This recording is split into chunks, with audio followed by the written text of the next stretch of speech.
حضور نے فرمایا فاطمہ میں رات آپ کے گھر میں قیام کروں گا۔ سیدہ نے کہا یا رسول اللہ بسم اللہ، یہ تو کمال ہو گئی۔ حضور نے رات وہاں قیام کیا، امام حسن نے دودھ مانگا۔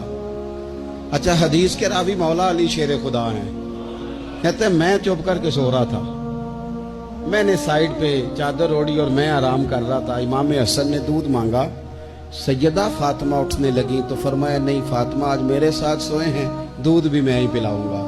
حضور اٹھے، بکری کا دودھ دھویا، پھر اسے برتن میں ڈالا۔ ابھی حضور امام حسن کو دینے لگے تھے کہ امام حسین نے بھی مانگ لیا، تو حضور نے فرمایا نہیں بھائی، پہلے حسن کو ملے گا۔ تو حضرت فاطمہ رضی اللہ تعالیٰ عنہ عرض کرنے لگی یا رسول اللہ لگتا ہے حسن سے زیادہ پیار ہے۔ فرمایا نہیں فاطمہ، پیارے دونوں ہی بڑے ہیں، پر مانگا پہلے حسن نے ہے نا، مانگا پہلے حسن نے۔ پھر حضور فرمانے لگے، حضرت علی فرماتے، کہتے ہیں حضور فرمانے لگے فاطمہ تو بھی، میں بھی، حسن بھی، حسین بھی،